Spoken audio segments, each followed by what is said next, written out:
What's good, everybody? Welcome back. Is this really the end of Something's Killing the Children as we know it? It's new comic book day. Stay tuned. Let's talk about some comic.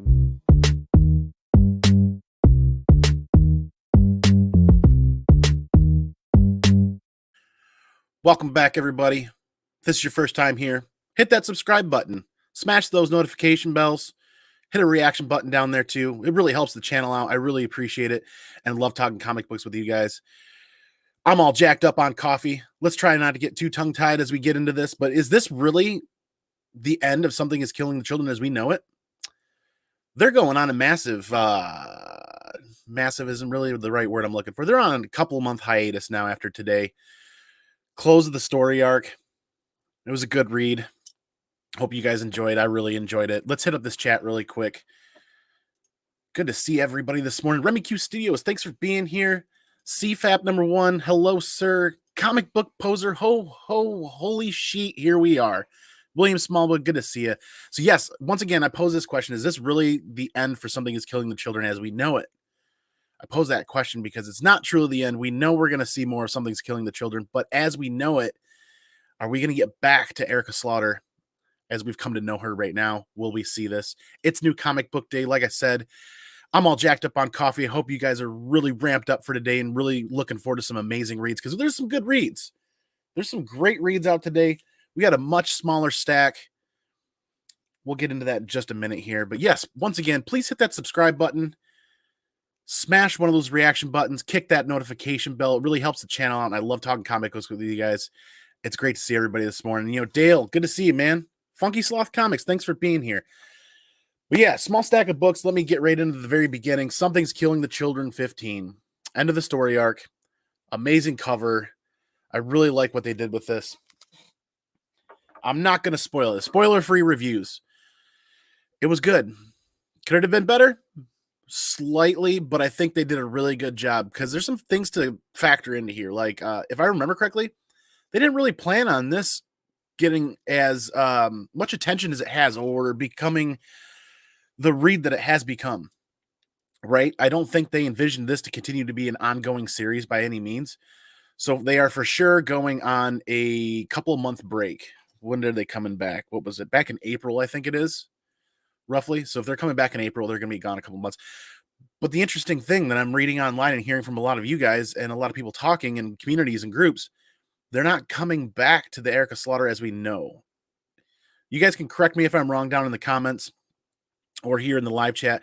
It sounds like they're coming back with an opening story arc that really kind of delves further into Erica Slaughter and some origin stories. Not stories, but an origin of Erica Slaughter maybe, or, you know, the vernacular escapes me at the moment. But I'm kind of excited about that. In the same aspect, I don't want to not get back to where we are in this storyline. So I'm really hoping that we do get back here. I don't know, maybe they're buying time to further develop this portion of the ongoing series, and they thought that maybe a story arc of Erica Slaughter's origin would be really good. I think it's cool. Super strong female lead character with an amazing story that's got some great art behind it. And if you're not reading it, give it a try. I mean, you've got people in the community that are literally talking about this book being the next Walking Dead.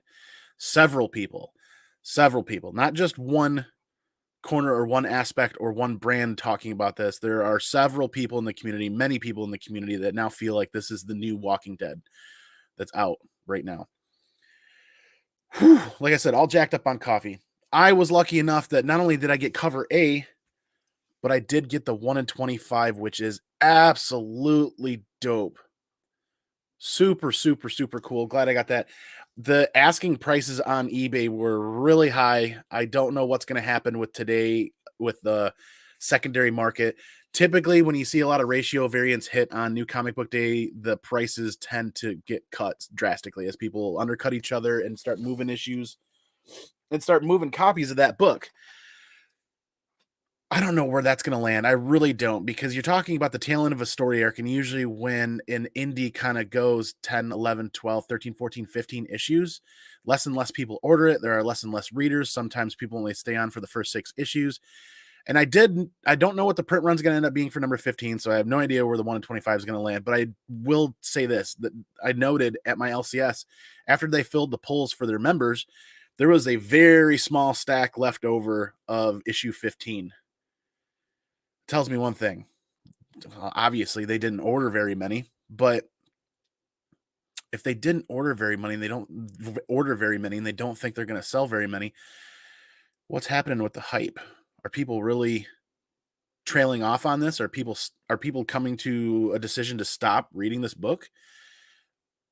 Ooh, makes me wonder. What are you guys seeing at your LCSs today? Hit me up. Let me know in the comments down below. Are you seeing a lot of copies of issue 15? Was it heavily ordered? Is it a book that's returnable? Were LCSs buying a couple hundred copies to get those 1 in 25s and then returning the books? You guys hit me up and let me know down in the comments. I'm really curious because my experience with ratios in this series, they tend to drop drastically in price. This one, if the print run was low enough, this ratio could do pretty well. It's hard to say. I'm glad I was able to get one for my collection. I got to start getting these books to CGC. So I've been rambling for 6 minutes just about Something is Killing the Children. I'm really digging the series. I gotta give a big shout out to Simpleman's Comics and AKA Mr. Bolo. Originally, when we were discussing this long time ago in the Patreon group, we were talking about this, and it was a book to read. It was a book to pay attention to, a book to read. And if you liked it, you liked it. If you didn't, you moved on. But it's gotten enough hype and it's gotten crazy enough that people are literally calling it the next Walking Dead. As we were talking about this book in the Simpleman's Comics Patreon group, what did I do? The most important tool that I use every time it comes out, and it's previews week. I grab a previews and I was going through it. I took a long hiatus. I'm back hardcore on reading previews. This is the simplest and easiest tool in my arsenal for building my collection or getting books as cheaply as possible. Books that I'm interested in. And then if they, get hype behind them, or they get a lot of people that are interested in it, that is hype. If it takes off, it takes off. But I've already ordered the books and I've already got them, and I've already paid cover price and less my discount. So Previews Magazine, I'm sure there's plenty of others. This is just my simple favorite way to do it. What we're looking through here, what we're seeing in here is 2-3 months out, something like that. I like throwing it in my lunchbox, bringing it to work and reading on my break. It's Previews week. Check it out if you do that kind of thing. It's a simple tool if you're trying to build a collection like I am over time. Enough about all that. There are no Marvel books and no DC books in my stack at all this week. I just didn't find anything that I really wanted to grab and really wanted to read. Let me hit up this chat one more time really quick. A bunch of people bounced in. It's so good to see you guys. Legion of Comics, thanks for being here, man. We are Legion. Dale of Suspense is still in the house. Funky Sloth's still in the house. Comic Book Poser's still in the house. Dale, Funky Sloth, up to number 8. Something's Killing Children. Really like it so far. Lay it on the party on this one. Get what you can. I think, remember how many trades are out? One trade. Are they going to put all fit? No, they're not going to do that. I'm rambling now. I'm thinking out loud. It's weird that I'm aroused at the 1 in 25. It's a pretty awesome cover, to be honest with you. I'm not going to lie. Dreadnoks for Life. Good to see you. That number 3 variant we talked about last time that went for $660 on a 9.8 has since sold for a new record $1,000. Snap. Okay, Nerdy Couch. Good to see you, man. Thanks for being here. C3 Comics. Talk about another great YouTuber that loves talking about new comic book day and new comic books. Don't forget to check out C3 Comics. He's dropping at least 2 shows a week at a minimum, and sometimes more. He's a lot of fun. I really enjoy his opinion. And actually, a book that he picked out and highlighted, I'm not going to spoil it for you guys. You got to go watch his show. A book that he highlighted and picked out actually hit the list on the Lords of the Long Box. That Go Collect, that cover price, actually made the list. He picked it out, and he was talking about it a few days and maybe even a week before, I think. And it hit the list, and it was doing pretty well. Funky Sloth's still here, just a little poser. Comic Book Therapy, one of my favorite YouTube names out there, Comic Book Therapy, because comic books really are therapy. Kid you not, I love them. Zuni, good to see you, man. Thanks for being here. Louis the 13th, always enjoy seeing you here as well. And that rounds out. We got everybody here. 2 trades are out. This will be number 3. Okay, thanks, Comic Book Poser. I'm so like absent-minded professor on everything that's going on because I just sit down and just start pouring over these and I get scatterbrained. Like I said, I'm all jacked up on coffee today too. Shout out to Bueller there, being all jacked up on coffee. Coffee's a good thing, man. Coffee's a really good thing. Okay, like I said, no DC books at all. I'm sure there's some great reads in there, just nothing that I'm picking up right at the moment. No Marvel books either. Nothing really stood out to me. The Dr. Aphra second printing, I'm like, I wonder if I'm interested in getting back on that, but if the writing hasn't picked up and the writing hasn't got better, I'm leaving it. Next up on the list, it's all indies this week. Crossover. Super fun read. I'm really enjoying Crossover. I like where they're going with this, and I like how they are literally crossing some things over. If you haven't read this, I suggest picking up the first issue at a minimum to see if it's something you're going to enjoy. And if you do enjoy that, they start to do more world building and more character development as we go. It's only issue 4, and I think it's going really well. Cates is doing a good job with this. I am enjoying the art too. It is a lot of fun. This issue is pretty hilarious. Once again, we get what they like, the doppelganger to Doctor Strange in this universe. Transports people by doing finger guns at him and just pew, pew, pew, pew, pew. And it's hilarious. I love that. And he smokes, and he's just like a dumpster fire train wreck of a magical wizard. And it's hilarious. And at the end, there was a pretty dang good crossover piece that had me like, how do I talk about this stuff? I'm not going to spoil it for you guys. If you have read this, you're going to like, or have been reading this series, you're going to enjoy this issue. If you have not read this at all, just grab number 1 or look for it digitally for a couple of bucks and try it out. See if it's up your alley. Crossover was fun today. Another fun book that I don't think enough people talk about, really. Maybe it just kind of got slow for some people. Maybe it's just not their jam. But Oblivion Song 30 is out today. Thoroughly enjoyed this. Pretty good action. They stop and explain a couple more things in the story. At the end, I don't want to spoil this for anybody. At the end, it's really good. I'm actually pretty shocked. It looks like Oblivion Song is not going to be back until June 9th, surprisingly. They're going to take a hefty break. What is it with books taking breaks right now? Now I want more Oblivion Song. I want more of these reads, but everybody seems to be taking breaks. Next up, Department of Truth. Just recently optioned. I'm surprised. We're at issue 6, and they've already talked about optioning it. They are going to option it. It has been optioned, however, whatever vernacular you want to use. This has been fun. This has been kind of like this has kind of been a brain bender a little bit, but it's been a lot of fun. And this issue is a bit of a history lesson kind of into the universe, and I think helps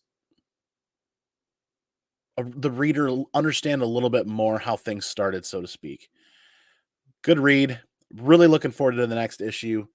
I'm surprised that they optioned it as fast as they did, because I felt like this is going to be kind of tough to adapt well. Like, you're going to have a really good team behind this without losing viewers. Imagine watching X-Files with a lot more context and a lot more explanation that needs to happen to get the viewer to understand what exactly is going on. I feel like fans of this and fans of comic books would love the show, but I feel like the larger audience out in the world might not like it if it's not done well, and they don't pay attention to what they're doing. Pay attention is not the right vernacular, but you know what I mean. It's like, if you want to adapt something to the TV that people love from any sort of medium, you've got to be able to do it well enough that the rest of the world is interested. So that could be a tough sell. Last book of the day, Year Zero. I'm enjoying this read. It's a lot of fun. I've discovered what my problem is with this, that I'm going to keep reading it, but I'd wholeheartedly like to offer some feedback to AWA Upshot, to Benjamin Piercy, where they found their stride in this story with telling the story of 4 individuals in season 1 and in season 2. And they kind of break up the story in blocks and chunks. You get a couple pages of one character, you get a couple pages of the next one. It's almost become restrictive in the story, to the point where maybe you should take an issue and talk about 2 characters. Maybe you should take an issue and do an entire issue about one character. If they continue this trend, in my opinion, of each issue, they're touching points on all 4 characters in each issue, which means each character only gets a couple of pages, then they switch, then they switch, then they switch, then they switch. Find a way to break that up to keep readers interested. I'm going to read this because this is a kind of story style that I like, but I am finding it a little more difficult to stay connected and stay interested when they constantly, it's like sitting in front of the TV and watching 4 shows you like at once and constantly flipping back and forth between them. Gets a little aggravating, if that makes any sense at some point. That's my last book of the week. Light week, but that massive 1 in 25 was a heavy hitter, which was super cool to have. Like I said, it's previews week, the simplest tool in my arsenal to help build my collection, pay attention to what's going on, and get my books at cover price and below when I want to order them. It's there. It's previews week. Let me hit up this chat again really quick. It's great seeing you guys. It's awesome being able to take 20 minutes and sit down and connect with you guys and talk New Comic Book Day. I'm really passionate about New Comic Book Day, not because it's just hunting stuff on Wednesday, but because the reads that I'm reading are reads that I really enjoy. And then sometimes I find some stuff that I don't enjoy, but I love talking about with you guys. And then don't forget, comment down below. What are you guys really amped for this week? What are you really interested to read? What is your pick of the week? My pick of the week is obviously going to be Something's Killing the Children. That was a fantastic read. But please comment down below what your pick of the week was, what you were really amped for. And let me hit up this chat again one last time. Oh, let's see. You didn't grab that Marvel Voices? No. There was a lot of stuff. There was a lot of books. Two Moons was another one that looked kind of interesting that I left behind. There's probably at least 4 books that I didn't pick up that I probably should have, and I'm just going to kind of wait and see. It's balancing about time. I'm prioritizing things. I'm balancing my free time with what I can actually get read. The last thing I want to do is get back to where I was last year, where I was buying 3 times the books that I could actually read in a day or in a week and get woefully behind. I'm finding some ways to balance that time, balance that free time. You have all the books, just haven't read them all. Awesome. 2 trades this out. This will be number. Yep, that's what we talked about. C3 Comics. Yeah, man, good stuff. Hit up C3 Comics. Hit that subscribe button. Support him. Awesome channel. Really appreciate your feedback and your thought processes on the comic books that you're finding and what you're interested in reading in. Crossover has been a fun ride, Dale. I'm really enjoying it. And I was skeptical when the first issue hit, but Kate's is doing a really good job with that. Department of Truth is a good read and can be confusing. Yes. So if any of that element of confusion transpires, if it develops into the show as well, they're going to lose people fast and they're going to lose viewership fast. So that's kind of where I have reservations about that book being option and about where it's going to go. I've got a couple of copies of number 1 and I've got some of the variants and stuff like that. Simpleman's Comics, I've got 2 of the Megan Hutchinson's variants that were limited to 500 that are just stellar cover because I loved the cover. But I have reservations about where this read or where the book itself is going to go value-wise. Because like I said, you could sit there and lose a lot of viewership if it's not handled carefully. Perry Comics, thanks for being here, man. Yeah, I could see why people wouldn't like it, but I enjoy how they tell the story broken up like that. I think that was one of their thought processes on how they can get their story and get themselves to be different than another zombie title. They didn't want to be just another zombie title, and they didn't want to be another Walking Dead where they just talk about the characters in the universe and how they grow and develop. They wanted something a little bit different. I can see that, but I can also see going forward where it can be restrictive to some point, to a degree. We'll see where it happens, where it goes. I don't think they have very many more issues before they move on to season 3. I think issue 5 hits next month. Yeah. Comic Book Poser. I liked it for the same reason I enjoyed reading World War Z. Comic Book Therapy. Enjoying Black Cat. A decent tie-ins. I've heard a couple of people say it was a decent tie-in. I did read the first one. I made the decision to drop all the King in Black tie-ins, though, because I just felt really scattered, and I felt like I was struggling to keep up with so much going on. There was a lot of King in Black tie-ins that weren't great, and trying to wade through all the not great stuff to get to the good stuff felt really labor-intensive. Let me hit a quick recap on these books. There's not many. Like I said, Department of Truth number 6, kind of a history lesson or history story in the origins, if you will, a little bit. Great read. Crossover number 4. Fun ride. Who mentioned that a little bit ago? Yes, I forget. I'm sorry. That was a fun ride. Very fun ride. Glad I got it. Glad I read it. Year Zero, I have some critique points, but I'm still going to read this, still enjoying this. I really like the covers they've been doing. That's a lot of fun. Oblivion Song 30. Yes, I'm glad I stuck with this. If you look at the entire series overall, it's got some slow spots.